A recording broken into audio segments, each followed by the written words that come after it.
Welcome everyone to our 7th colloquium on Public Interest Technology.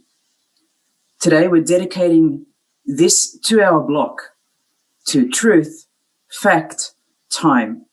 And we've got a triple header here. This week we're going to spend 2 hours with Dr. Michael Eldred, who's currently coming to us live from Germany. In a fortnight, we're going to have Pascal Zachary speak to us on a historical point of view on the future of innovation. And in a fortnight after that, we're going to seek out a theologian. So philosophy, history, theology. And today's 2-hour block is focused on philosophy, and we have the wonderful Michael Eldred with us. Today's meeting is brought to you by the Society Policy Engineering Collective, SPEC, the group that I direct, at Arizona State University. It's brought to you by the School for the Future of Innovation in Society that I belong to. And also, this video will be played and broadcast to the International Symposium on Technology and Society. That's ISTAS, that's happening between the 12th and 15th of November, virtually, online. Please, if you'd like to attend ISTAS 20, that's dedicated to the theme of public interest technology, do contact me at katina.michael@asu.edu. I'm your chair for today. I'm also the chair of the Masters of Science in Public Interest Technology. And that's an online degree that we offer that inspires both humanities and social science scholars to dabble in the STEM. It also inspires STEM scholars to become more fluent in the areas of humanities and social sciences. And so coming together, what we're hoping to do is to build a robust group of practitioners, applied scholars, and even theorists in this new emerging space of public interest technology. As I mentioned, we have Michael today, who I'm dubbing the philosopher, though he's also a mathematician. Following him will be Pascal Zachary, formerly of Arizona State University, a historian, but also a journalist. And 2 weeks after that, I'll surprise you with hopefully a theologian. So Michael, I'm going to stop sharing my screen and welcome you formally and say hello. You herald from Katoomba, New South Wales in Australia.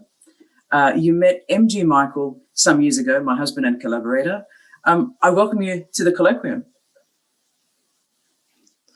Thank you. It's very nice to be here. And thank you for giving me the opportunity to speak to several people at once. It's a different kind of format. You know, the last 6 weeks, we've had a great time together. Middle of the night here in Australia, 3 a.m. I think, and late evening your time. And we've been jamming about all things philosophy. We've been jamming about things like what you call interplay and productive movement. You've blown my mind. And I'm just sitting there thinking, where has this philosopher been in my life?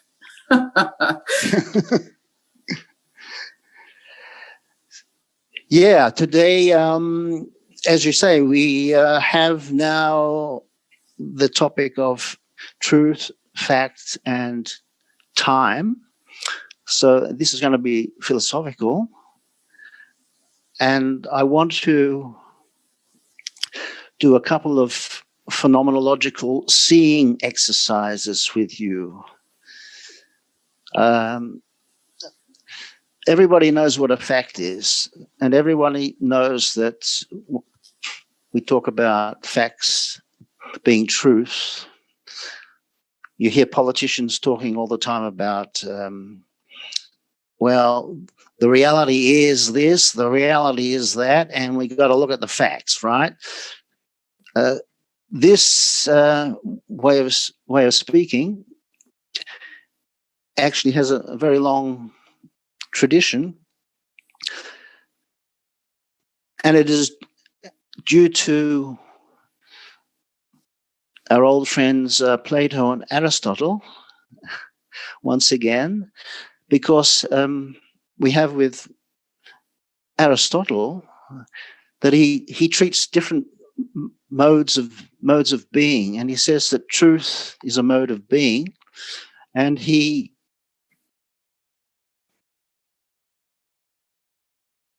goes proceeds by saying that the truth is situated in the statement, or you'd say the statement. He calls it the logos. The statement in philosophy, in mainstream philosophy, it's called the proposition, and this has been a long tradition of how you investigate the truth by investigating statements. You look at how these different statements hang together, and if you proceed from true statements, which are called the premises, and you use the proper rules of inference, then you come to a conclusion that is true. And this is something I think you, not only in philosophy but elsewhere, you learn. This is the method of arguing from true premises to true conclusions, and they can also be false. But the question is truth really situated and located in statements, or the propositions? And I'd just like to give you a very simple seeing exercise, a phenomenological seeing exercise, to see if that's the true state of affairs. Now, over here in the corner that you can't see, there's a chair over there. So if I say this statement, there's a chair over there in the corner, is it a true statement or not? Well, you can't see the chair, but I can look around and I see the chair in the corner and I say, and for me, it's immediately clear, it's true. There's a chair in the corner. And this is how I test the truth or otherwise of the statement, by seeing. And in this case, it's seeing immediately. I see it with my senses, with my eyes. And I just say, well, there's a chair in the corner. That's so the truth of the matter depends upon what I see. But I can also say, oh, there's a chair in the corner over there, and I know that because I've seen it several times. You know, it's a fixture of the room, and I just say it. So this is referring not to something I'm looking at immediately now in the present with my eyes, but I'm recalling it from memory, and my memory is not too bad. So it's true in that sense. It's true because I see it not with my senses in the present, but I see it in my memory, and my memory is okay. So there's a difference there, that you, when I say there's a chair in the corner, I'm just saying the statement, and you can say, well, I don't know if that's true. I don't know if that's true because I can only take your word for it. So you think to yourself, well, if it's a reliable source and I'm not lying, then okay, the statement holds. I believe you, and you're a reliable source, and you're not a crazy man, and you're not someone in the White House. Now, this is just to point out that the truth of statements, so the truth of the logos, is not situated originarily in the statement itself, but it refers to something, to a situation, and you have to get this situation before your eyes. And you can get that before your eyes in the sense of looking at it in the present with your senses, or you can rely on your memory and call it up and say that's the way things are. The second example I want to give, which is a little bit different, but it's to do with the difference between truth and fact. Now, what I just said about the chair in the corner, this is a matter of fact. And when I say there's a chair in the corner, I look over there and I confirm that this is a true fact. It's correct. What I say is correct in that it corresponds to the way things are. And this is also a traditional way of thinking about truth, that the statements you say correspond to the way things are. This next example is another phenomenological seeing exercise. And now I will show you something. I'll show you this. It's a pen. You can see a pen, I think. It's also something. This pen is a something, and I show it to you. And okay, you can see it. It's a pen. Then I show you something else. This is a knife. This knife is also something. So I'll show you both. This is something, and this is something. They're both something. In the sense that they're something, they are the same because they're both something. And they're also different. And this is something and this is something else. So we understand that. There's no problem. There's no problem. We have no problem deciding this is something and that's something and this is something and this is something else. And we take that for granted. But where is the something? We understand already beforehand, so prior to seeing anything at all, that we can identify something as something. And this is very strange because the something itself, the something, simply this category of something, is not something that you perceive with your eyes or with any senses at all, with any of your physical senses, but it's something you already see with your mind's eye beforehand. And without that being able to see this category of something beforehand, you wouldn't be able to identify this as something and this is something. And the same goes for the category of seeing something and something else, the other. We already know and understand completely without thinking about it, taking it for granted, that we can differentiate between one thing and another, the something and the other thing. And this is what Aristotle calls a category. And the category is a Greek word, comes from the verb kategorein, which means to address something, and especially to accuse something, to accuse.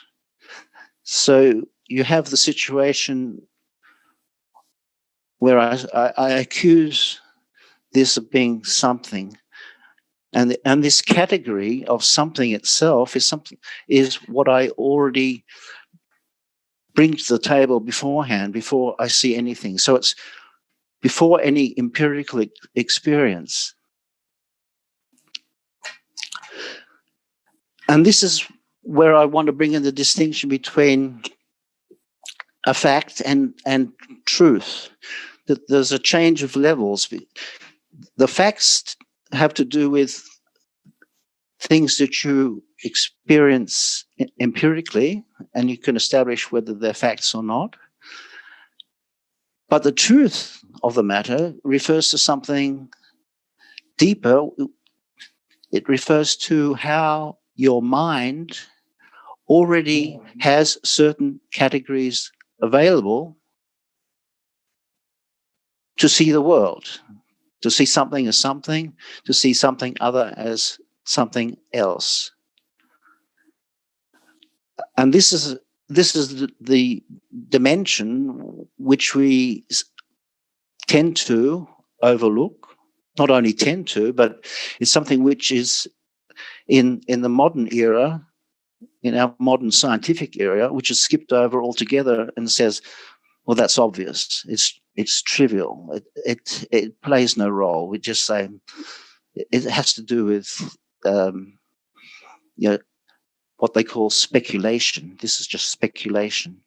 And it's interesting that the word speculation itself is the Latin translation of the Greek word theoria, theory.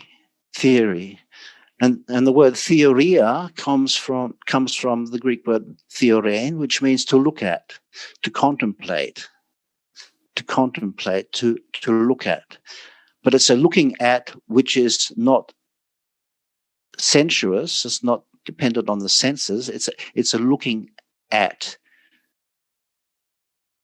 that is, in that sense, speculative, but it's completely clear. It's not fanciful thinking. It's not simply a product of your imagination, but it's you actually seeing, for your mind already sees the category of something. So now I want to make with these two examples that truth itself depends, first of all, upon seeing phenomena, and phenomena, another Greek word, which shows itself of itself. We see phenomena, and the truth of a statement depends upon the phenomena showing themselves. And if the phenomena do not show themselves as they are, but deceptively, then there's a kind of hiddenness. The phenomenon in question is then obscured. And this is something, again, different from the formal logical way of going forward, is to say that if you have true or false premises. And once within formal logic, you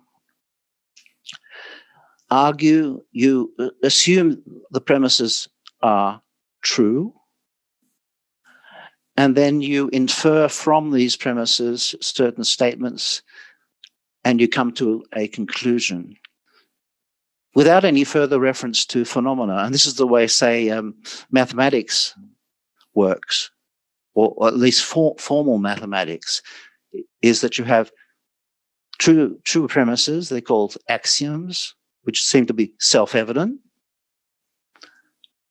And then from these axioms, you derive by rules of inference which apply to that mathematical entity and come to properly inferred conclusions. And these are the theorems of the mathematics. But what I'm saying is that the theoria, the depends on seeing the phenomena themselves. And this capacity to see the phenomena themselves is what Aristotle calls nous, which is translated normally as, well, you have the English word nous, which means reason. And reason, or the mind, is the faculty called the mind that is able to see phenomena, immediate phenomena, which just by looking at them, you see them. And the example I gave was the category of something. We see that with the mind. And it's true because this is the, it's very hard to put the category of something itself into question.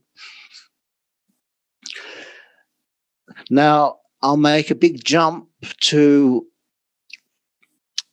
modern science, and I'll take the example of the Einsteinian relativity theory. You can have the special relativity theory or the general relativity theory. Let's just keep it simple. We stick to the special relativity theory that Einstein developed at the beginning of the 20th century. And he develops this theory. There was a whole kerfuffle in mathematized physics at the beginning of the end of the 19th century, beginning of the 20th century, and was to do with how do you deal with light, or more generally, you'd say electromagnetic radiation, because light has lots of different frequencies. But I'll just talk about light for the sake of simplicity. And here we have, in 1881, we had the two physicists, Michelson and Morley, showed by a very sophisticated experiment that the speed of light didn't depend upon the frame of reference it was being measured in. And you normally expect that if you, in normal situation, if you're riding a horse at, say, 20 kilometers per hour, and a train is passing you by because you're riding alongside a railroad, and it's going at 100 kilometers an hour, then you'd say the train is going at 80 kilometers per hour compared to me on the horse who's riding alongside the train at 20. Whereas for someone on the ground just standing there, the train is traveling at 100. So there will be a relativity in that. But what Michelson and Morley established was that in the case of light, there's an absoluteness about it, is that it doesn't matter.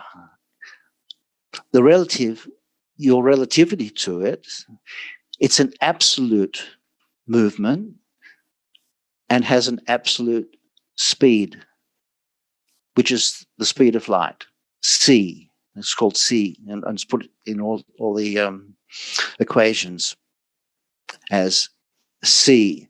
And from this fact, it's an experimentally established fact, established by a very sophisticated experiment. Einstein took this seriously and said, okay, well, this speed of light and light itself is the only thing we've got going for us. If you're a physicist, you are interested in physical phenomena, and for physics, and especially and quite explicitly for Einsteinian relativity theory, and he goes back to very the tin tacks and says, well, what does it mean for an event to happen for a scientific observer? Well, it means that the observer has to register some sort of physical event somewhere happening at a certain time. So you have 4 coordinates. You have the 3 spatial coordinates, x, y, z. You say z over there. X, y, z, and t for time. And he notes, okay, that's for a nicely ordered scientific mind, that's great. You have to register the events at a certain time. And it may be that this event can only be registered, you can only receive it, not directly by looking or smelling or hearing it. You might need incredible apparatuses, such as enormous telescopes, or you might need the Large Hadron Collider in Geneva. But in any case, the basic situation is you are receiving a signal from the event that is happening, and you register it. And this signal itself can only reach you as an electromagnetic signal, which I'm just calling light. So you receive a light signal as a scientist, and it is only when this signal is received and you count it on your clock that the event is then registered as happening factually, true to the signals that you are able to write it down, or in these days it's registered by the apparatus itself. It has a timestamp on it. So you've got 2 things going on here. You've got time itself being understood as the reception of a signal. And this signal is counted according to the clock time at which you register it. And this is the way physics has to work, that it's sensuously received either by the observer's own senses or indirectly via the apparatus, because in the end the scientist has to see the data from the received signal. And you've got this postulate of relativity theory to say light is the absolute movement.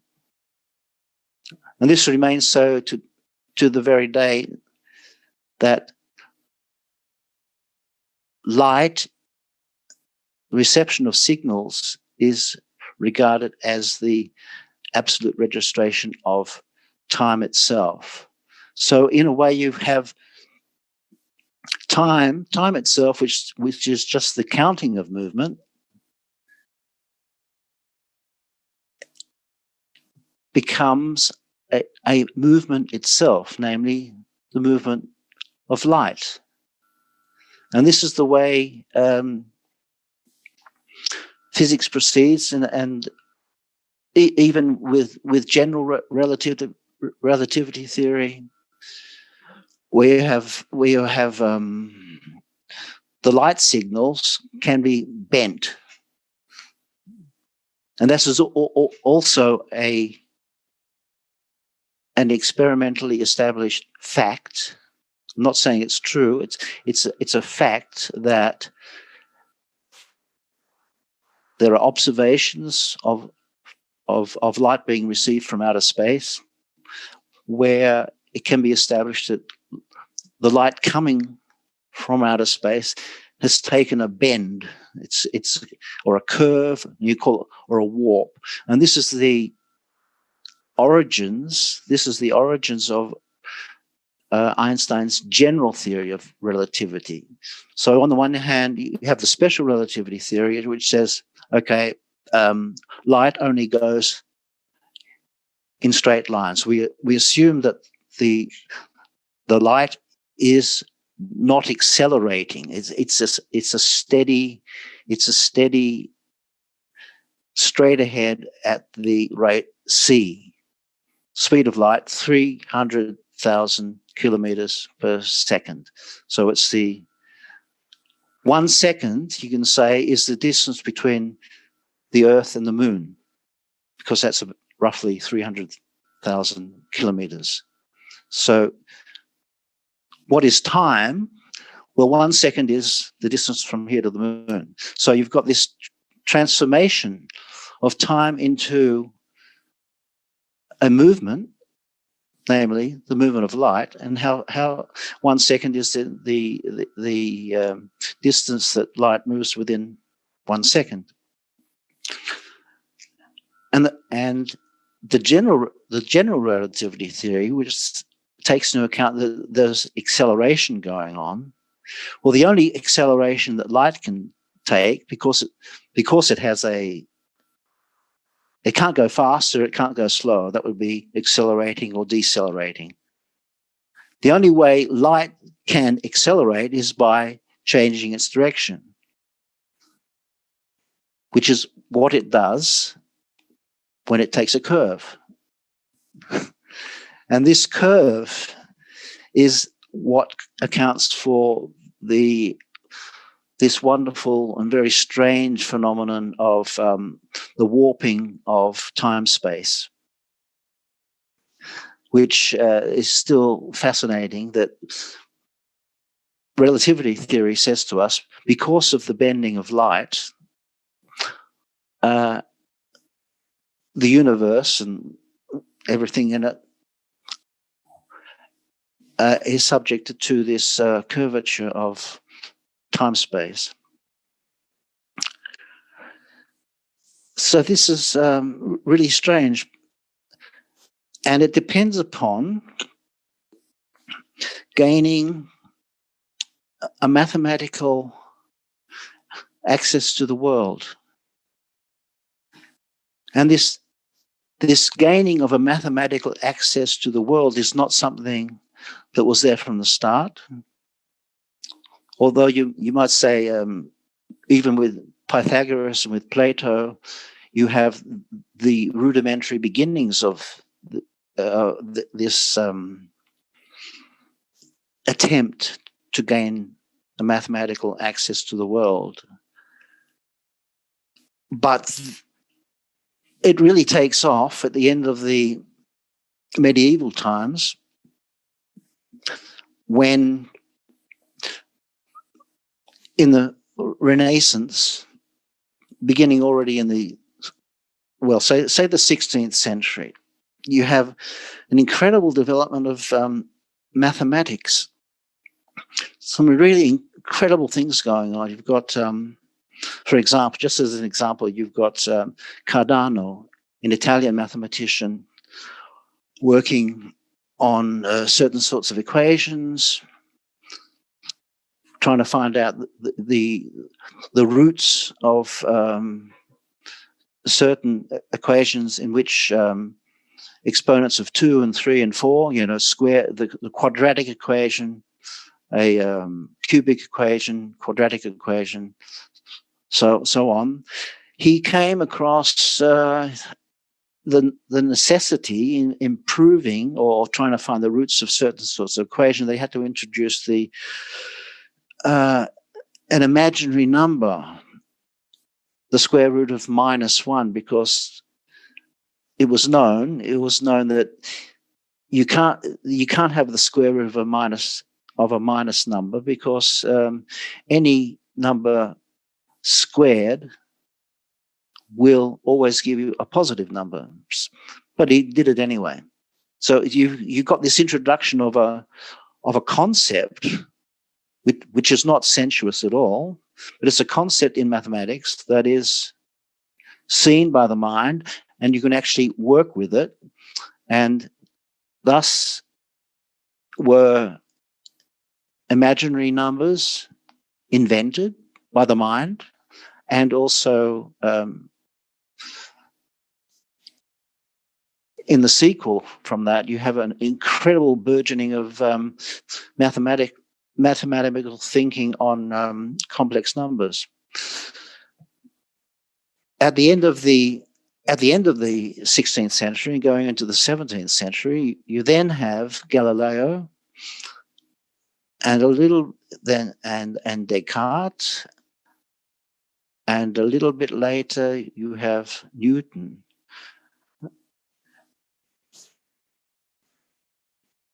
And they, especially Newton is probably the most famous in the English-speaking world, they proceed with this program of consolidating and extending this mathematical way of accessing the world.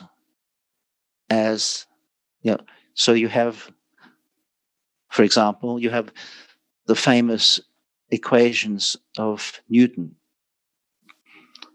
Three extremely simple equations that are able to account for physical movement. I mean, first of all, it was developed by contemplating the movements of the heavenly bodies, so stars, planets, the moon. And with these very simple three equations, you were able to account for the movements of the planets. But this was then generalized, and it was said that all you need really are these is a homogeneous space, and it has to become homogeneous because you want to describe it mathematically. So you have three coordinates, x, y, z, and these are the famous Cartesian coordinates. So it's associated with Descartes, who also worked in this area. So you have this is something you did at school, and with great interest, of course. And you first in school you do it mainly with in two dimensions. You have x and y, and you have a curve, and so that's the way that you account for space. And it's not just outer space; it's not just the heavenly spaces way out there, but it applies generally everywhere. You can pinpoint the position of anything through providing the three spatial coordinates.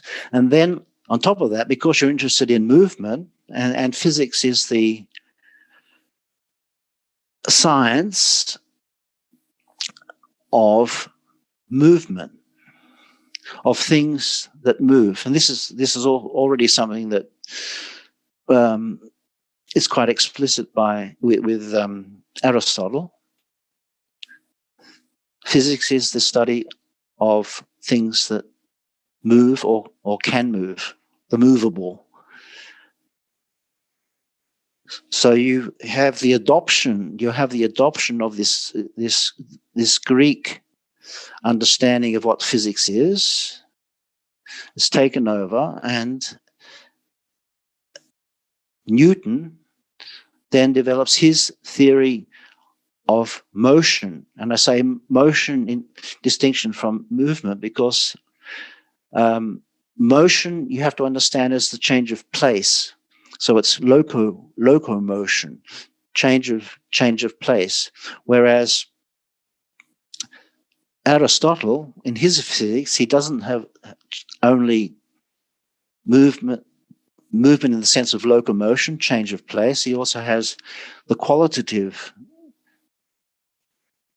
change in something, say when the leaves on the tree turn from green to brown and then fall off. This is a qualitative change. Or you also have the phenomenon of grass growing or a tree growing and also decaying. So you have growth, and you have the fourth mode of movement, according to Aristotle, is that of reproduction or progeneration, where one being reproduces itself in another being, which is the most complicated kind of movement. So what this modern physics tries to do in its program for mathematizing the world and getting it into an equation is to attempt, as far as possible, and it's got very far, is to attempt to conceive all sorts of motion, all sorts of movement as motion, all sorts of movement as locomotion, change of place. Because then, if you have locomotion, then you can write equations with it. And you write equations in terms of a parameter or a variable which you call time. And there's always this little t in the equations.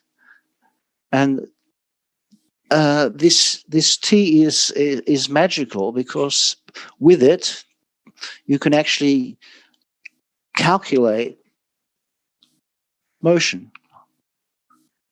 So you have, when something is flying through the air, a missile, or could be a planet Jupiter moving across the sky, or a bullet speeding through the air.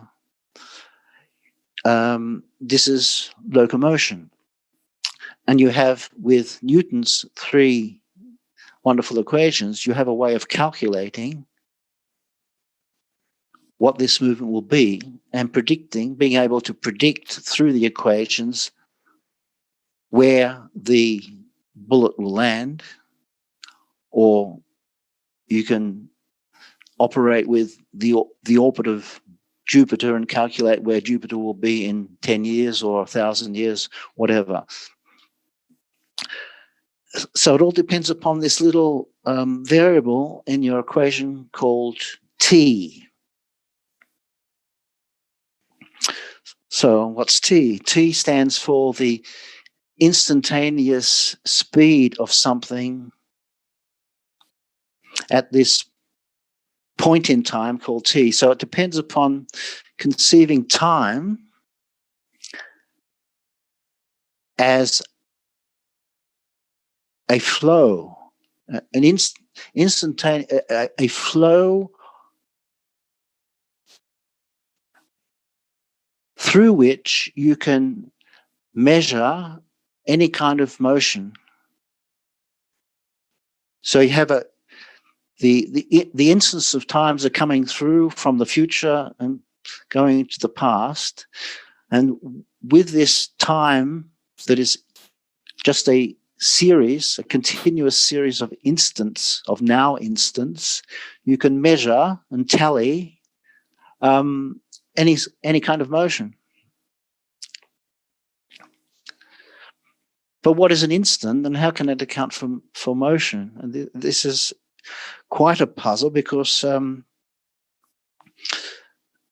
we know also from the Greeks, also from Zeno, who was one of the pupils of Parmenides, one of the first Greek philosophers.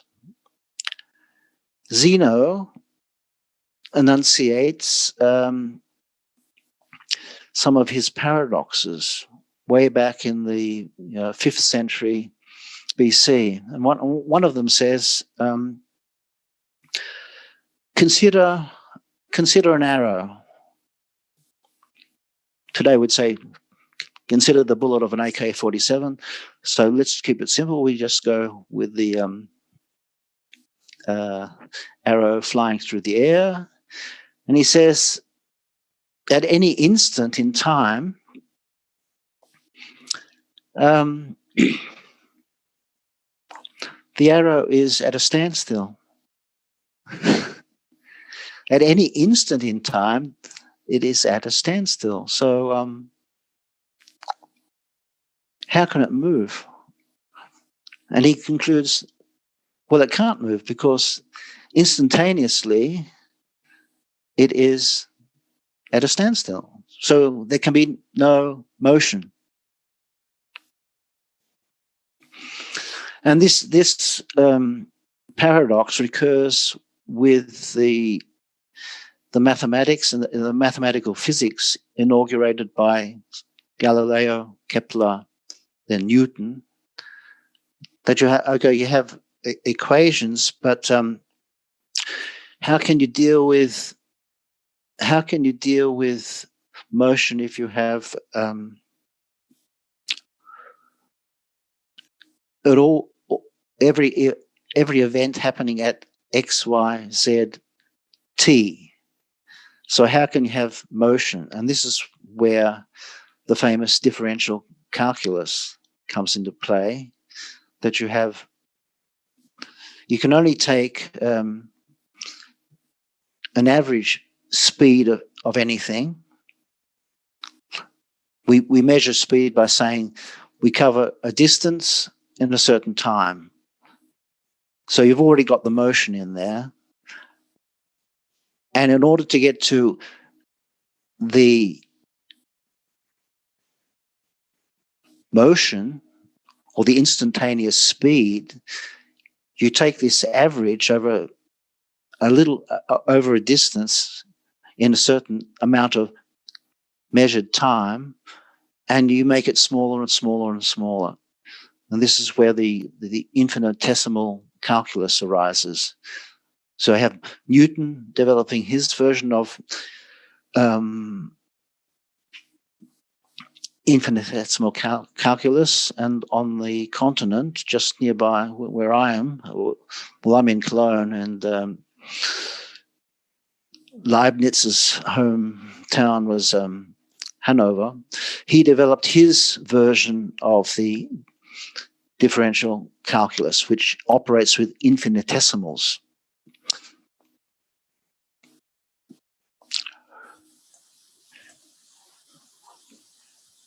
And that works. It's effective. It actually enables the physics of that time up to the present day to calculate and to pre-calculate how motions go.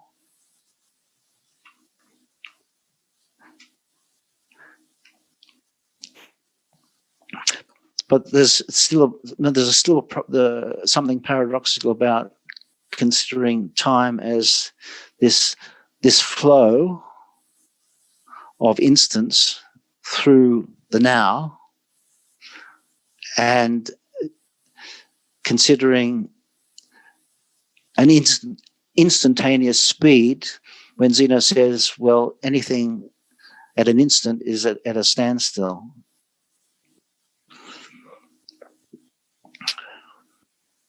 Can we break and talk about that, Michael? Because I think Zeno's paradox is fascinating. And I also think there would be a lot of questions on what is truth, what is aletheia. Lots of questions on this triangle of speed, distance, and time you're introducing us to, and the relationship between these three variables. The modern interpretation, if we take aletheia and look at what's happening today in social media land and beyond, the use of apparatus that you mentioned, like global positioning systems or watches that actually take date timestamps, location stamps now, condition stamps, and our handsets having 14 different sensors in them at minimum today, doing things like measuring things with a gyroscope, an altimeter, an accelerometer.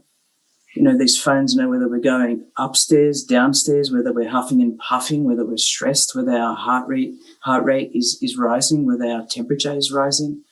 And this jam-packing of this measurement that's occurring from the physics side, our instrumentation is so accurate down to the dotted line, down to the dot, and this notion of stillness while we are moving, and we'll never ever get, one of the things my late mathematician teacher in grade 11 and 12 taught us with Xenos Paradox, you can always halve the distance, you'll never get there.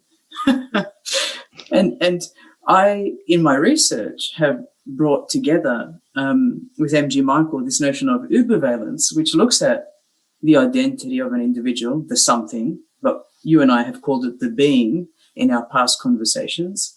We've looked at the location, and the location as well, requiring not only an X and Y coordinate on the Earth's surface, but a timestamp as well as other parameters. And then we've had the condition monitoring, which is this jam-packed explanation of the person in a given instance of time. And we can measure this continuously or discretely. And the discrete nature of these timestamps, and maybe I'll log you, Michael Eldred, every 10 seconds or every 5 minutes or every 6 hours. It depends how often I want to poll you, because maybe there's a COVID virus out there that needs to know in which direction you're traveling and whether you're going toward a COVID hotspot. All of these things that researchers are thinking about in terms of the gathering of facts and the gathering of information or data that might infer something about someone. And so I find it very interesting, while we're measuring through time people's movement, as you say, we are then trying to use what's happened before and is happening now, allegedly now, to infer what's up here, to infer what is in the mind, and therefore make a decision based on someone's perhaps innocence or criminality, based on their discrete movements over time, as if those things can predict the future. And I find the fundamentals of everything you're talking about crucial, because today we have these, as you called it, modern science. We've spoken about it as techno-science. Sometimes we've spoken about it on our videos as techno-solutionism.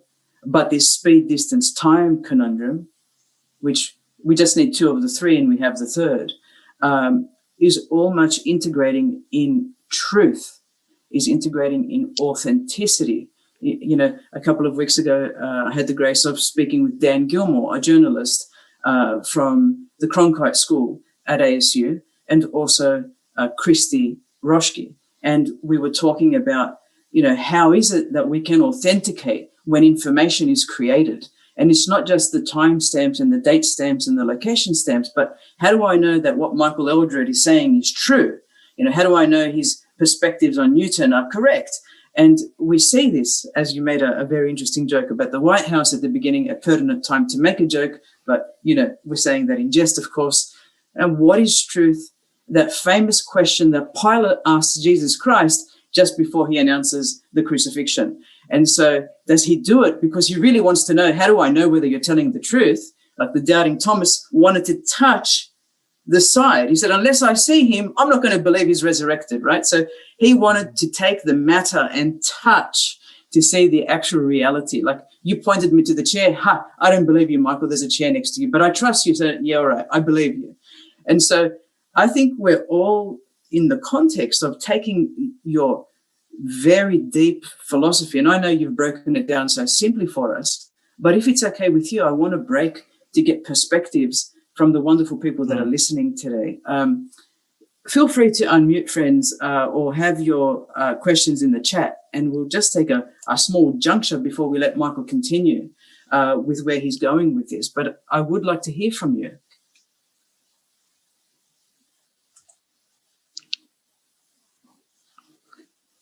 Feel free to unmute or to write down your questions, and we can pose them to Michael, or your comments or your reflections.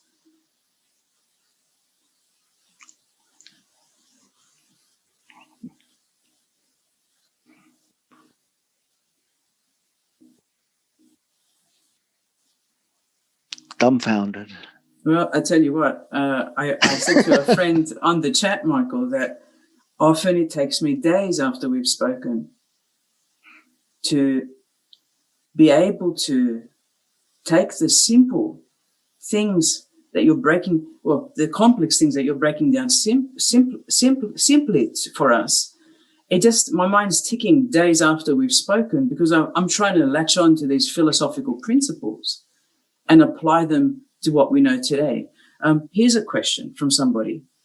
And as I said, I'm not a philosopher, so I struggle sometimes, but I know that by listening to you, all of a sudden you've made sense on value chains to me like never before. This interplay between individual players in a value chain. This is from previous discussions. Today, you've really broken down to me this notion of instance, this notion of continuity, and how I applied in my own research when allegedly I'm doing tracking experiments, or we're looking at pandemic viruses. The application of philosophy in the public interest is huge. And here we are trying to dial down the importance of philosophy. And like you've pointed out in the past, why aren't we trying to build philosophy in to these STEM programs rather than watering it out, when this is the fundamentals behind mathematics, this is the fundamentals behind physics, this is the fundamentals behind STEM is philosophy.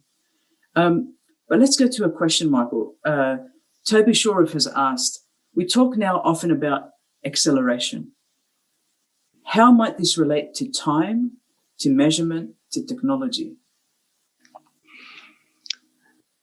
Well, am I on? Yes, you are. Go ahead. Yeah. So, well, acceleration, as we know, well, if we take it in this mathematized sense, you have the speed is the speed in Newtonian mechanics, and not just there, but the speed of anything is the rate of change of its position. The rate of change of position. That's why you have these equations dx dt. So it's an average speed reduced to an infinitesimal. And as you know from school, the acceleration of anything that's in movement is the rate of change of the speed. So it's the rate of, it's the second differential. So it's the rate of change of the speed. So you take dt, dx dt, you take the second differential, and this is your acceleration. But the curious thing is with the Einsteinian theory, where you have light as the absolute speed, there's nothing to differentiate. There's no change. There's no change of speed of light, of c, because it's all c. Light is pure energy, or you can say light is pure motion. And if it's stopped, it's not in motion, or it's absorbed as an energy by something else. So the only way light can accelerate, which it has a rate of, it can change its rate of change of its position only by changing its direction. So that's why, and that's where you have the rate of change of its direction is what you call acceleration. So light can only accelerate by taking a bend, by warping. And this is the origin of Einstein's general theory of relativity. The bending of light is the same as the warping of time-space. But that's the really strange thing, to get used to that. The bending of light is the same thing as the curvature of time-space. And you have to try and get your mind, I'm not saying you can't get your head around it, but you can get your mind around it. And there are some very complicated mathematics that Einstein developed to cope with that. Once if you've got light going in just straight lines, then you have a relatively simple mathematics. You have to be able to combine the x, y, z with t. And these are the famous Lorentz transformations. Okay, you can cope with that, and the mathematics aren't all that bad.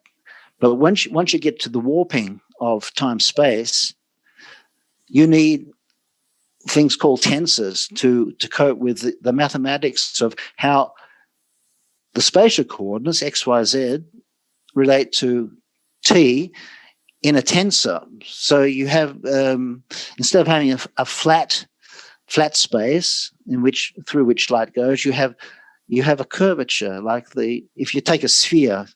This is where these Riemann tensors arise, by considering the curvature of a sphere, and then you can describe that mathematically, and then you're off to the races with general relativity theory. So that's the answer to what acceleration is. What I wanted to say next was about this whole program, which really takes off in the 15th, 16th century, 16th century, 17th century. So it's really, really underway in the 17th century with Descartes, and Descartes actually writes down what the plan is. What is the blueprint? What is the blueprint? And he writes a thing in Latin called de regulae, about rules. And the full title in English, it would be something like about the rules for giving orientation to the mind. And there he lays out what the mathematical access to the world has to look like.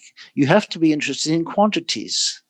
And the examples which you've just been talking about have to do with the leading edge of what's happening today. But what's happening today is just the leading edge of a wave that started at least in the 17th century, and you could say it started already with the Greeks. Because why? Because knowledge understood in the Western sense is always a knowledge of what comes. You want to be able to say, if I know this, I want to know what's coming. I want to know the future. And this is the whole thing about the mathematization, is that if you have a mathematized time in an equation, then you can calculate what's going to come. It's prediction. And you'll find throughout science today, and not just science, but everywhere, everybody's interested in what's coming, in the prediction. What are the prediction? What do the surveys say, the polls say for the outcome of the US election? That's just one example. And you're trying to get a handle on it by using mathematics. And the paradigm for that in the modern age are the Newtonian, the three simple Newtonian laws of motion.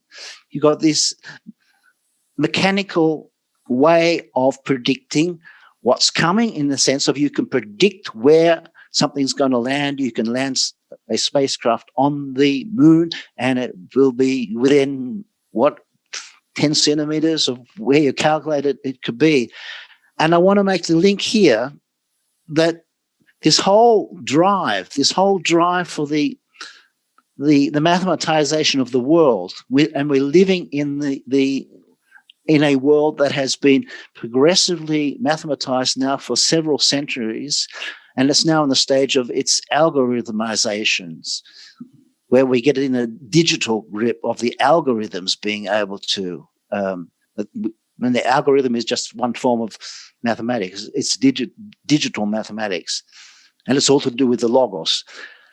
And the point is, what's driving this? Why the hell are we interested in this mathematized point of access to the world? And why is it that time is regarded as a variable that is linear? Well, what's the answer? The answer is this linear time.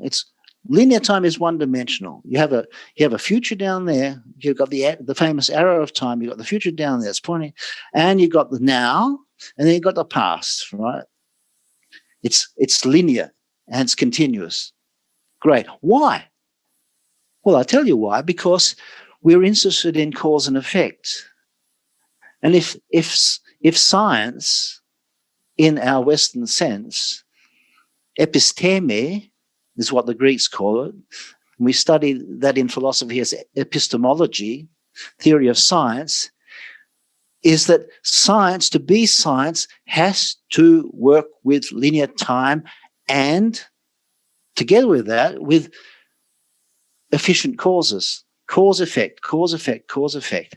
And if you don't have cause, effect, and paired with that, linear time, that's measuring it. It's just measuring it. This happens, and then this happens, and this happens. When? I'm counting it. I'm counting it in the seconds, or the milliseconds, the nanoseconds. When? So time itself is just a derivative. It's a parameter counting off motion, the local motion, preferably, because you can register that. And why? Because you're interested in cause and effect. And why you're interested in cause and effect is because you want to control motion, and you want to control all sorts of movement. So this is the will. This is the absolute will of science and of technology, is to be master of all sorts of movement in the world. And that's why you need linear time. That's why you need it, because otherwise you can't mathematize it. And that's or monetize it. Or monetize it, right? In our first discussion, that's the next step. That's the next step. Yes, that's the next step. Well, the thing is, why do we want to accelerate more? In the last discussion we had, we spoke about the hockey stick effect, and we're always seeing these growth charts, which don't seem very human or humane. They're always going to be more of something. There's something you're telling us about. And we are always trying to rapidly develop faster. And now we have rapid prototyping and agile methodologies. And we want to do things yesterday because of this linear. And we look at, even now, we don't look 20 years out. We look at shorter sort of business cases. I remember when Nortel, the company I work for, went from, your 12 to 25 years for a payback period of a 2G or 3G network to something like, folks, we've got to look at 3 to 4 years because the banks won't lend beyond that time. We can't see clear enough. But anyway, we're going to do this within 3 or 4 years anyway. So, let's accelerate that payback period. I remember, Michael, being in a shortlisting meeting where the CFO of a large Asian organization said to me, I don't believe your numbers. The payback period should not be this. It should be this. And I'm looking at him thinking, how can it be this when it's impossible based on the facts? And so I think some of the corruption, some of the deliberate acceleration in terms of payback periods or net present values that seem to break even in a shorter time frame are leading us down a modality which says keep buying, keep upgrading. We're doing planned obsolescence, and these things will come out faster. And we're going to go from this to a brain implant, from a brain implant to nanobots, like 20,000 of them in the body. It's like this almost, I think you called it once a fetish, if I'm not mistaken, or you called it like a preoccupation with the next. And you're saying in one of your first talks of what we established as a mini series based on your book, that why is it about the productive movement, the generation of transactions, the hockey stick effect? Shouldn't it just be about us and each other? The fact that we are currently sharing with these other 10 beautiful people online at the moment, and this interaction between us. Some of us are passive, we're listening. Some of us are trying to digest what Katina and Michael are talking about, and others are going, right on, Michael, I've got a good question for you. Is time a wave or a particle? Like, people are coming together to share, to give, to impart, to learn. But in fact, we've moved away from the fundamentals of why we exist, as what you've said to me, what I've learned from you in the last 6 weeks, towards this, how do we use one another to create productive movement, to generate transactions, and the game, am I right? The gainful game. How can I wallop the most out of somebody or the people I'm supposed to be serving? And what you're arguing through your philosophy is, heck, to hell with the generation and acceleration of the billions, right? What about us? What about the public interest in its guts? That's what your philosophy, I feel, is about. And I just wanted to extrapolate that out. But time, I'm looking at some screenshots of my studies in systems of innovation. It's all about chronos. It's all about documenting over time, the diffusion of innovation. I look at this linear view, as you're saying, and I look at these curves, and I look at the saturation curve, that point where everyone has a mobile phone. And guess what? Most of the population in Hong Kong have 2 mobile phones. We can saturate the market and then go some more. But if we don't interrupt these diffusion curves, we're not going to make more money, Michael. So we've got to disrupt and interrupt to create more of the productive movement that suits us. And behind what you were talking about in our first series of gainful game is knowing the players in the value chain, the intent of the players in the value chain, the manipulation of the markets in the value chain. And finally, one of the major points you made was, do you know what? We are so powerful as individuals in this public space. How are we going to institute what we want to do through our behavior? We are just as powerful in this gainful game, except we sort of disempower ourselves by believing things are truth and things are fact, when in fact they're completely, absolutely the opposite. So we've lost our ability to detect and understand what is truth. Is this page that I'm reading right now on, truth? Is this correct? And so one of the fundamental things, I remember being a student in my first year, and we were doing discrete mathematics, and we had to learn truth tables. And when the professor said, truth plus truth is false, right, I went wham, wham, wham. What do we call it? It's this exclusive disjunction.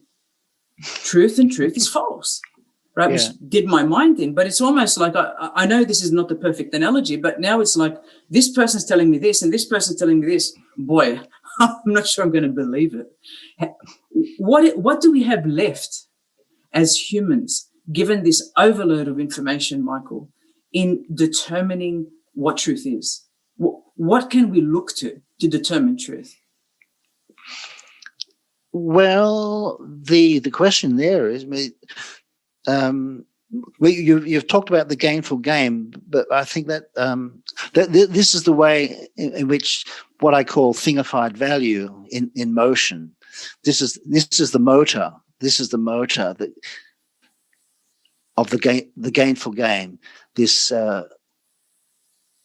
movement of reified value, and you can say money, bloating itself in its circulating and keeping everything else in motion. So there's an intermeshing between physical motion and physical movement of things, which physics and technology is concerned with, intermeshes with the movement of this reified value, which bloats itself on its way through its circuits. And the faster it moves through its circuits, all the better, because it throws off more profit. But to get back to this time thing and this mathematization of the world, for the sake of, it's a mathematization of the world for the sake of controlling movement. And so you need cause and effect, And in line with cause and effect, you need a linear time, which just counts off movement and registers it with some sort of clock. So in that sense, time is derivative of the movement, not the other way around. You have first the basic phenomenon, or the basic set of phenomena, are all kinds of movements. And time just figures as the counter, which also makes it clear that in this sense, time is for us who are dealing with movements in the world. So time itself is, in this mathematization of the world, it's dictated by this will to master movement of all kinds. And that's why you have, which means it has nothing to do with truth, because it's merely a parameter. It's merely a counting of time for the sake of mastering movement. And that's why you have a criterion for truth in science. Science must be predictive. And in that sense, it's also very useful. And this is the source of pragmatism, American pragmatism in philosophy. And empiricism already starts with Bacon, with the Anglo-Scottish philosophy way back 16th century. These things are dictated by this will to master movement. And that's why we say a science which cannot predict is useless as a science. So you have, for example, which you already mentioned, with the Einsteinian relativity theory. So what's the use of it? And this question crops up all the time. And say, well, that's all very nice to have these wonderful speculations about time and the way it fits with spatial coordinates, but what's the use of it? And so the scientists come up and they're pleading for funding, and they're always saying, well, one day something will come of it. And as just one example, you can take the GPS system. Everybody relies on GPS. It's really practical, because if you're driving a car, you don't want to drive it into the river, and you want to get to your destination. So this is a way of mastering your own movement in a car from one destination to another, from one place to another, A to B. Well, how does Einsteinian relativity come into that? Well, it just turns out that you've got all these satellites up there whizzing around, and the GPS works by triangulation of certain the certain objects on the ground. So this is cars in this case, and it can pinpoint the spatial location in these three spatial dimensions via the positions of the satellites. But it can only do so on the basis of the signals. Okay, the signals. But the signals travel at the speed of light. So in determining the position of a car on the highway from the three satellites, or the four, say three satellites, you can pinpoint it. You have to account for the speed of light, because the signals from the various satellites are at different distances away. So there can be a small error coming in because the signals are traveling at the speed of light, and you have to then bring in a relativistic correction to the determination of the coordinates. So you say, yippee, yippee, we have a practical use for Einsteinian relativity. Isn't that wonderful? Isn't that wonderful what science can do for us? But when we say, what is the truth of time? If we're looking at it from this angle of why it's necessary to have this conception of time as a simply counting of movement, it's not true, but it's a fact.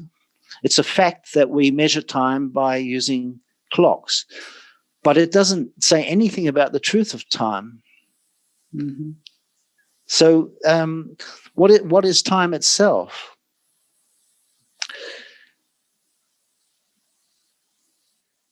I think I'll just skip then to... Michael, can I interrupt? Because there's two questions that are burgeoning here Yep, in the chat. okay. And I know you can't see them. The first is by Eusebio Sconavacha and the second by Edward Zinka. So Eusebio is from the University of Baltimore. Eusebio, you can unmute and go for it. And show your video if you want to. I'm going to miss my beautiful face, Katina. Hi, Michael. Fantastic. Hi. Appreciate your thoughts on this. I work in information systems, and a lot of time the study I did on mobile technologies always has to do with time, space, and interaction, right?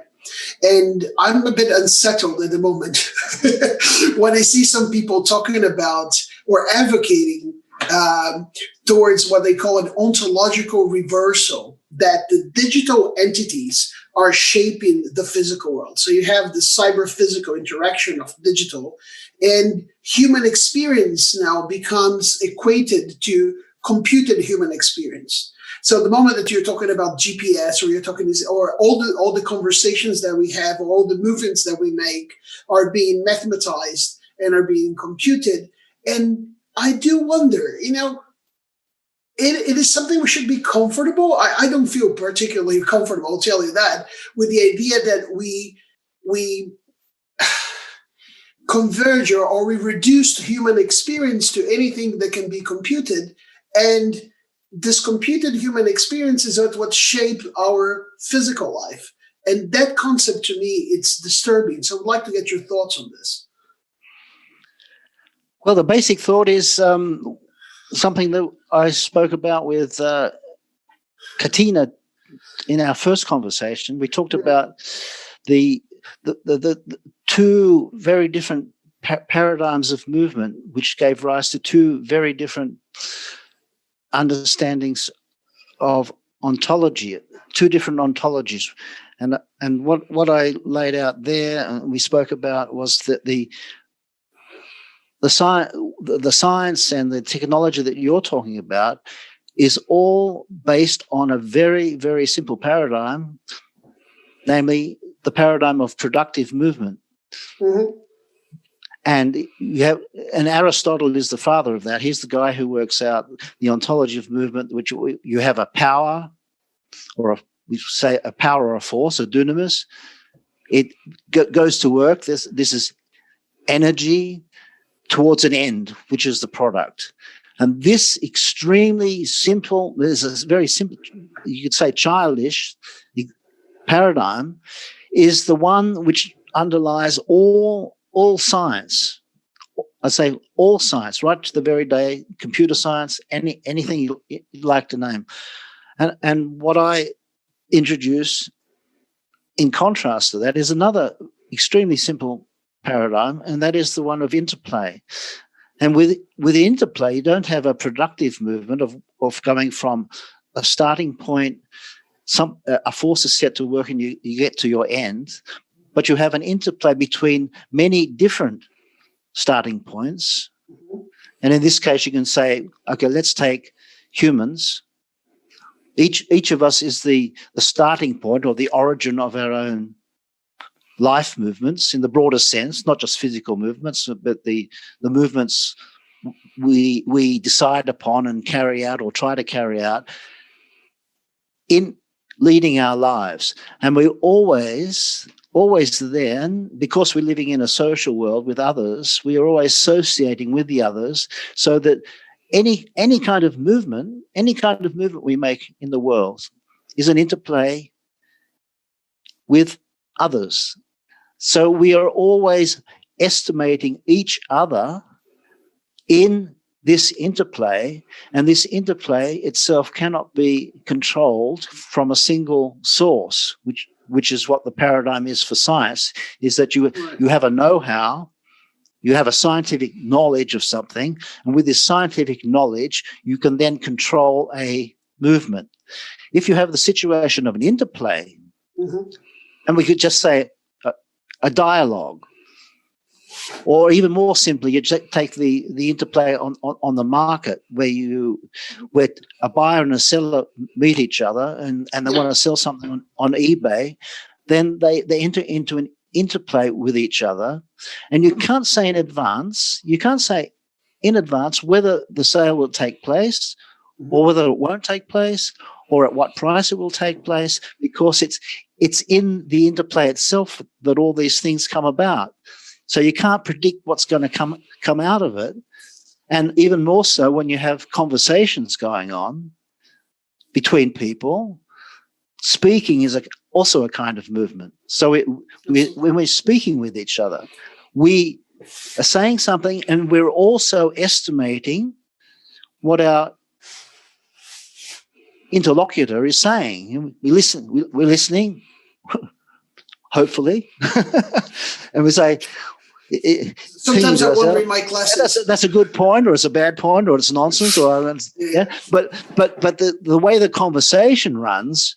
The way the conversation runs in this interplay is not subject to any mastering point of origin that can control this movement. So this is what I want to bring into play as the alternative.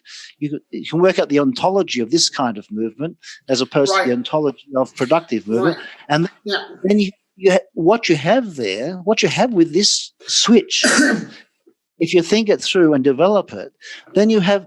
What do you have? You have a different view of the world. So I'm concerned with how do we gain an alternative point of access to the world which isn't bent on control and mastery of movement, and mathematization is wonderful for that. How do we conceive with our minds another way of being in the world that isn't fixated on mastery, which has to be receptive to the other and to have a power play with it. Right. And also I think the point of the fixation on trying to maximize economic output on any or any type of production output on any type of interaction, like you see as a system that your point is, where the ultimate goal is to minimize input and maximize output into those interactions. And what output is seen is basically productive output. And then when you start to use the digital reversal with ontology, saying this is it's almost the ultimate reflection of that ontology of productive time or time is a. So it's fantastic. It's really interesting to challenge the initial ontology that actually I think is giving how can I say basis for thinking in such a way that you are mathematizing absolutely everything, including the human experience. So, fantastic! Exactly. Thank you. That's exactly what I'm proposing. Is that say when we refer to economic movement, productivity, cost efficiency, all these things, this is all pushed. It's all being borne by what I call the absolute will to power over movement, and what I call the gainful game. Another word for that is capitalism. I call it the gainful game for good reason. But anyway, if you think of the gainful game not from this productive point of view, from the point of view of this productive paradigm of movement, but from the point of view of interplay, then it could be that we in our minds, in our mindset, can see this gainful game itself in a totally different way, and this is really what is revolutionary, or the revolutionary possibility in philosophical thinking, is that we can, through thinking through these very simple phenomena, we can gain a different way of thinking very, very elementary phenomena in the world, so that the world looks differently. It's another world because our mind sees it differently. Absolutely. And if you go back and the case study I would take there is look at the transition from the end of medieval times to the modern age, the modern scientific age, which is now the cybernetic age, the age of the cyber world, where the algorithms are doing all the controlling. This paradigm, this was a paradigm shift, that the way in which the mind actually saw the world on a very, very deep level switched. It switched, and we live in it. Because we're living in this world, we can't see it. We just take it for granted, and anybody who starts questioning it is treated as a nutter. As somebody who's really not really. I see Katina there. Katina, this just reminded of our good friend Pat Scannell, isn't it? Disruption of thought. Absolutely, yeah. This is Michael, amazing, because you know what? I think in the last 6 months, COVID has acted to shift something. We are all finding ourselves in different locations, in different contexts. You know, I wake up now. Of course I think about my work. It's the first sort of thing after I do my routine that I think about, connecting with my colleagues. But you know what? I've never looked at the ocean the way I've looked at the ocean at the moment. I've never looked at the earth as a whole unit, breathing oxygen and nitrogen and all of these other compounds like I have before. It's preservation, my children and their future. But the area and space around me and my colleagues and my friends. It's like there's something that's happened. Things have become more vibrant because I no longer am running to make sure the hockey stick effect takes place. I'd love the hockey stick to take place as a byproduct of earnest and authentic and loving work between people. But in fact, I'm looking outside and thinking, oh, it's raining today. I actually see the rain, Michael, because I'm not fixated on the typing. And I think we have a chance here through this public interest tech to say it's not about the tech, it's about seeing. The public interest is about seeing what's important to be seen. It's not about someone directing you. Now you will make more productive movement and you'll be a cog in the wheel and you will do this. That was the Industrial Revolution stage. I think we're going to see a shift of a huge magnitude if we can find it within ourselves to pause and say, wow. It's what you said in the first video. You said, wow.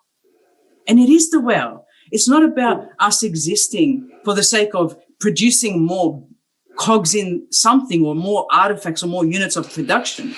It's about connecting on a scale that makes us human, that allows us to be human, that allows us to see, right? And not to see through. These things are making us see through each other, almost to a point where we've developed the inability, right, to actually interpret someone's facial expression. We used to be able to see whether someone was happy, sad, angry, ecstatic. Now we can't because we're bombarded with this stuff in the ether. Was that Katina? Let me ask my phone. Go.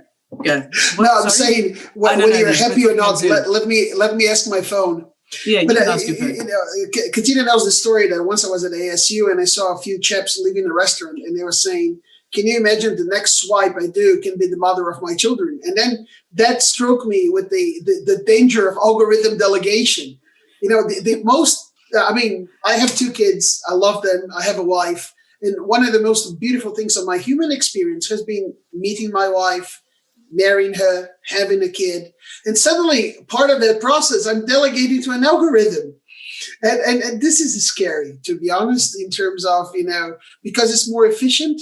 So fantastic. Thank you for bringing this up.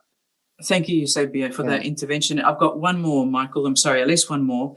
Okay. Edward Zinker, whom I wasn't able to get to 2 colloquiums ago. I think it was colloquium 5. Edward, if you want to unmute, let me know, or just unmute, and thank you so much. Hi. Hi, Katina. I'm here at ASU in Core Hall in Tempe, and it's a beautiful day today. And looking at the chat sequence, Toby had some very good comments, insight that I played off of. And let's see, she talked about currency, movement, and money, and that's the flow of what's being discussed, and technology, and we talked about productivity. And so then I commented, it seems to me the ones who own the float, aka movement and time, are the ones who also own the printing presses. And I'm intimating there, play on words, not only printing presses printing money, the currency, but also printing presses printing the books, the ideas that drive the technology. And I don't know if that is I don't know if I can boil that down to a hard, simple question for you. It's just, the float, the movement in time, the ones who own the means. Just wondering if you, based on your background, have a comment on that. Movement and time. If your question is about movement and time, what I've been talking about is this linear time. Right. And this linear time goes hand in hand with cause and effect. And if you're living in a world, which we are living in, which is under the rule of the will to master movements of all kinds, then you need a linear time which counts off movement, and the movement itself is conceived as cause effect. And you've got to get to the causes and see the effects, and you can use mathematics to see what comes out of it. And what I just discussed about interplay, which interplay defies this mastery over the interplay among us players as humans in the interplay. We bring our powers, we bring our abilities into interplay with one another, often against one another. We can be really nasty. But in any case, it's an interplay. And it's not controllable. You can't have any point of origin from which you can control it, even though you try. I mean, the algorithms are trying to do that, but they come up against this thing, this phenomenon, I call it phenomenon of interplay.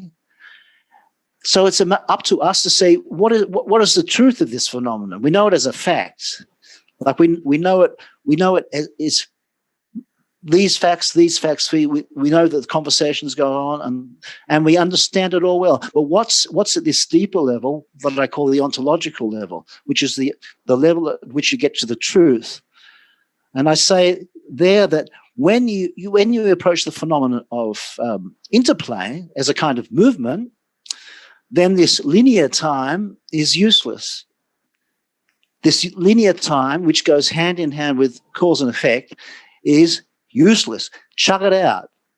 We have to change our mind, which is hard because it's to do with extremely elementary things.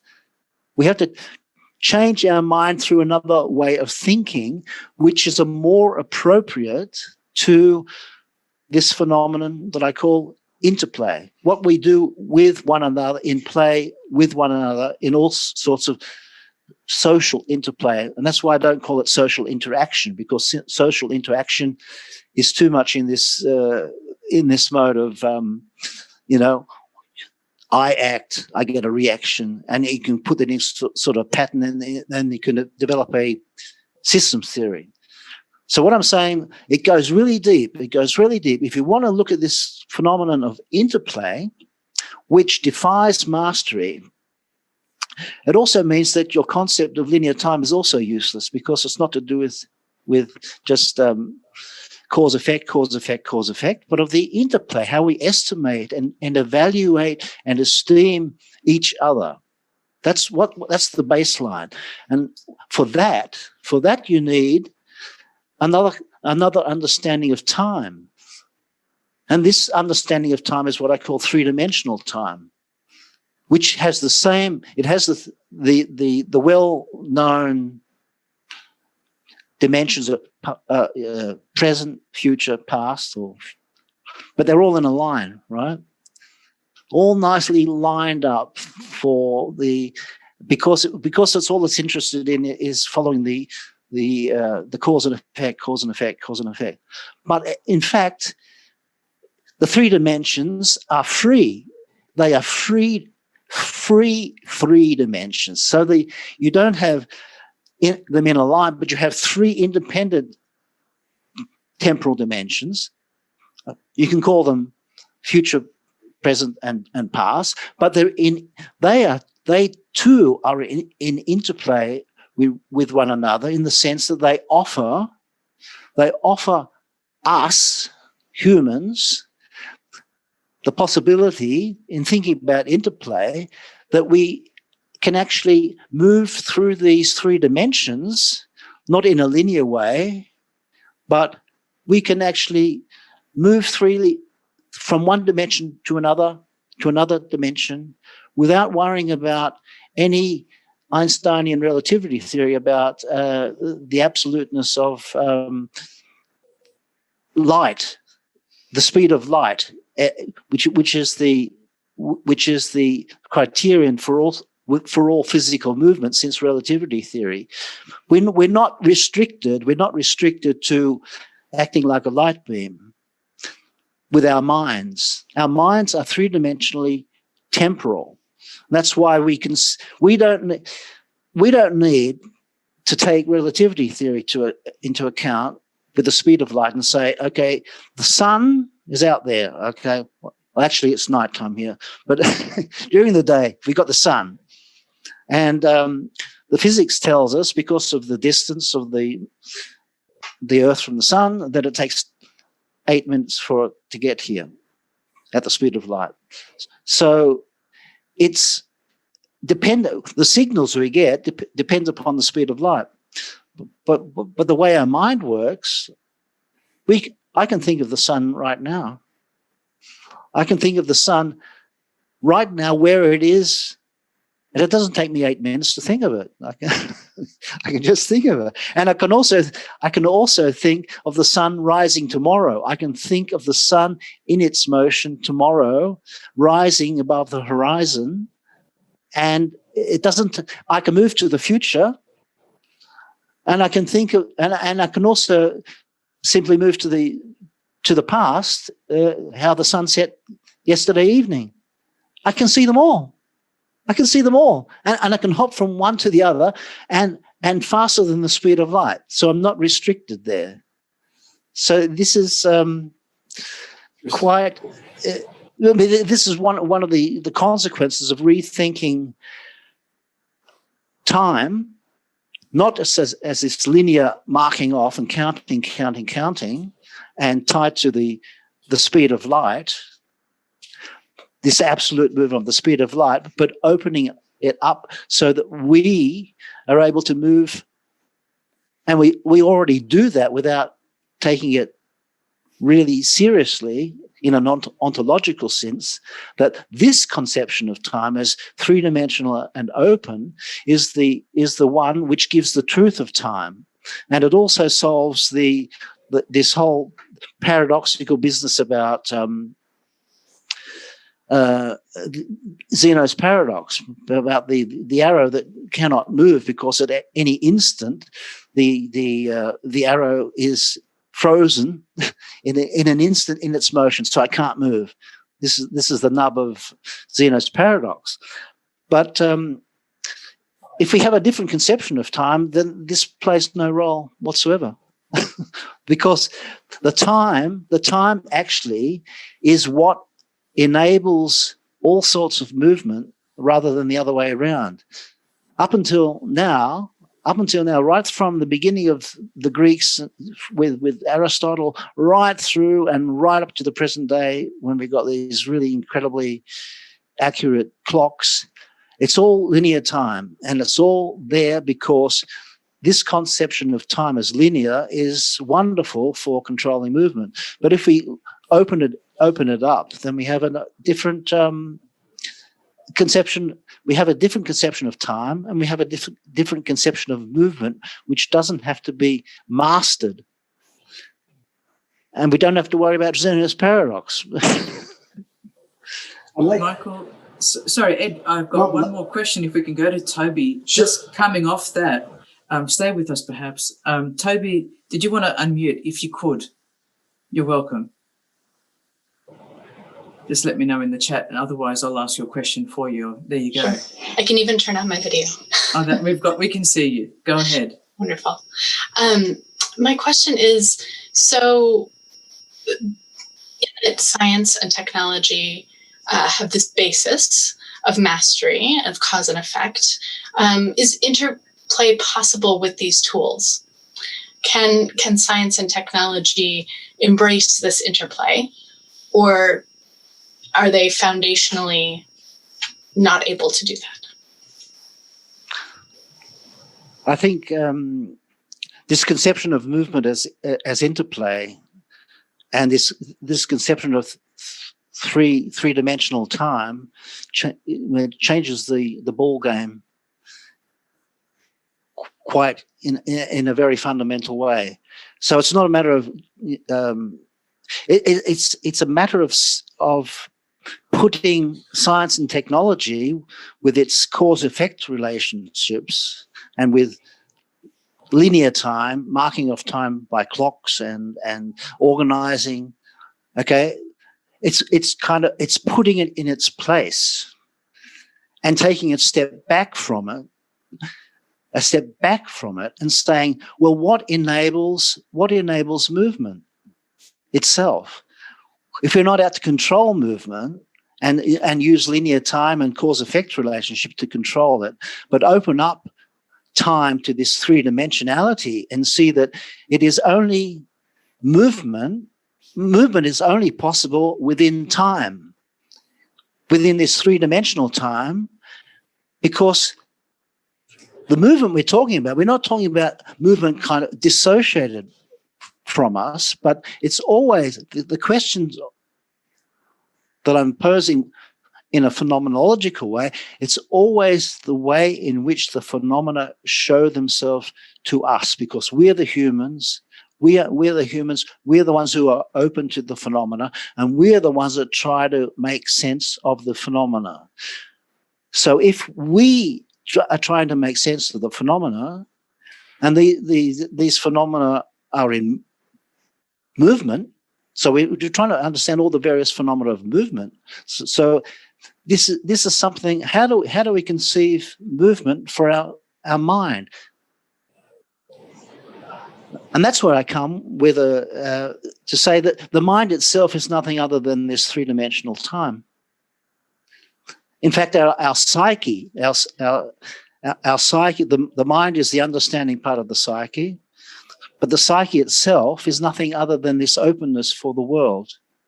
And this openness for the world is not the mathematical or the mathematized access to the world, but is simply the openness for in this temporal three-dimensionality. So that, properly speaking, to see any kind of movement, and if we just come back to Xenos Paradox. Mathematized, you say that because in the present instant, the arrow in flight is at a standstill, it can't fly. Well, I say, no, that's not true. That's not true to the phenomena. And in this case, the phenomenon of the motion of the arrow flying through space, right? Because we have no problems. We don't have no problem at all seeing an arrow in flight or a bird in flight. We don't have any problem. But why? We don't see the bird in flight at an instant anywhere.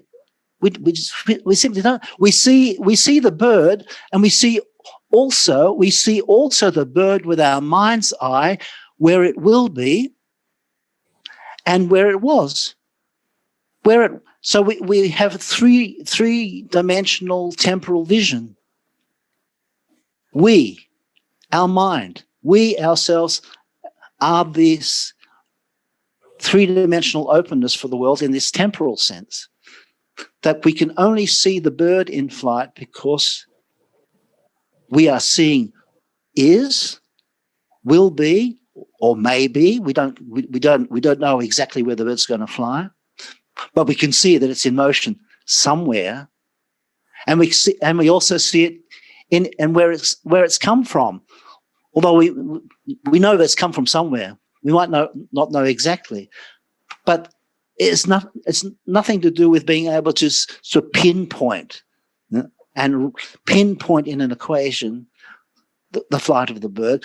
But in order to see the motion, the bird in flight itself, we have to have ourselves three-dimensional temporal vision. And if you say that to a scientist, they'll tell you you're nuts, because all the sciences are based upon sensuous perception, and the senses only see in the present. They only see in the present. Like, although everybody knows, if we only ever saw in the present, we wouldn't see anything at all, because we're always looking ahead, we're always looking back, and not just after the other in a linear fashion. We're looking back and forth and now all at once, which is completely unlogical. If you look at the principle of contradiction, which is the big basic principle of logic, according to Aristotle.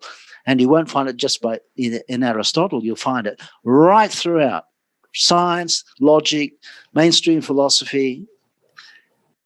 The principle of contradiction, that something cannot be such and not such at the same time. So it all depends upon how you interpret time. And if you have time just consisting of, instants of time flowing through a now and going into the past, if you've just got that, then of course there can't be anything as what's now, and you see it because the senses are the thing that determines what you see now in this instant. Then of course the principle of contradiction holds. If I see this finger, then I can't see the other finger at this moment. I've got to turn my head. But if we're seeing it in this three-dimensional way, then the simultaneity means something completely different. It doesn't mean the simultaneous at a now instant. It means a simultaneity that we see things together. We see three dimensions of time. We're looking into three dimensions of time all at once. And all at once is a nicer way of saying simultaneously, to get rid of this. And simultaneously is something we always think of, simultaneous. Now, this happens now, and this was, I'm banging on the table, and I'm with my left hand, my right hand, and they're simultaneously in the now. But I'm simultaneous. I can think of the kitchen where I'm going to have a cup of coffee, or right now, no problem. I can think of this movement of going into the kitchen with. I don't have to actually do it and sensuously do it. I can conceive it, and this is the wonder of our minds, that they are our mind, which we share with one another, is three-dimensional in this temporal way, all at once, and it's not restricted by the absolute speed speed of light that was laid down as a postulate by relativity theory. And they're still trying to work it all out, right? That's why they got this hadron collider, and you've got these gravity waves and all this stuff going on without looking at the simplest things of asking, what is this time? And it's a big problem for them, because if you don't have the time, then you don't have the equation. If you don't have the equation, then you can go home. You've lost your job. There's nothing for you to do as a scientist if they take your equations away from you, then you're a dead loss. There's no science. There's no technology. You've lost this mastery. But we've got to take a step back and lose this mastery. I'm not saying chuck it all away, but we have to have a new mind, a revolutionary other mind, to be able to see the world differently in a more open way that isn't tied to this mathematization. We've been on this circuit for 400 years, 500 years. We just got to take a step back. Do you know, Michael, as we close with a couple of minutes to go, and don't go off Edward and Toby, that's what we're hoping to do in this new Public of Interest Technology degree. That's a Master of Science, quite interestingly, is to develop people who not only think outside the box, but will come with different views of the world, will see things differently, will challenge the rubrics of the last 400 years, will ask the right questions for today by looking at the future, looking at the past. We all often talk about the now casting, the back casting, the future casting, foresight studies, anticipatory governance, participatory approaches to development and design. But we want to be able to see the user and the needs of the individual, the person. I don't want to even call him a user. That's techno speak, right? I want to call him the person who needs something, and we all need something. And collectively, we may need certain things in particular communities, but we're hoping to develop a process by which what becomes more attentive is not the bottom dollar. I mean, money is required in the economy, obviously, but it is about coming together at that important interplay where we say, I need something, like these ancient communities once did. They would give when they had enough to give. If someone was in need, you weren't going to let your neighbor die. And that's the public interest. It's the needs. And I think you've given us a great elaboration over the first 2 hours of us hearing you speak at the colloquium. Hopefully we can invite you back maybe mid next year to continue on what you've started today. But we'll continue our video series, of course, and we can invite all of these wonderful people. Jumana Bugazela, the president of Pivot for Humanities, with us, an amazing scholar in her own right, who talks about the importance of humanizing and professionalizing the STEM practices so that we don't have these phenomena of just worrying about hockey sticks, but what else? The interplay of people together. Eusebio that you met, who's in digital business and so much more, information systems as well, but predominantly business. Ryan Radcliffe, thank you again. I think this is your second time at the colloquium. Tara Hestone, thank you for coming back. Toby, thank you for coming to every single one. To our logistics team, Melissa Waite and Cindy Dink, thank you. We couldn't do this without you week in, week out. And to Dr. Roba Abbas, who was with us, Edward Zinker, thank you as well. You're right in front of me with the mask, which is the right thing to be doing at the moment in Arizona. We had Professor Robert Cook-Deegan, a medical doctor who's also working in our DC office at ASU in the School for the Future of Innovation in Society. Martin Comiso as well, one of our PhD students in the Human and Social Dimensions program. So there is so much yearning to hear people like you, Michael. I hope you know that we appreciate your time. And to everyone that stayed on right to the last minute, thank you for your excellent comments. You've got chats saying thank you, Dr. Eldred, and thank you for your humility. You're a very amazing human being with many qualifications. We didn't rattle them off, but just thank you so much for the time you've given us today. Yeah, thank you very much, Katina, for inviting me, and thank you to all the participants for the very lively chat. I think we got some thoughts into motion, which is the main thing. Invaluable to everyone. See you in 2 weeks with Professor Pascal Zachary. Bye now, everyone.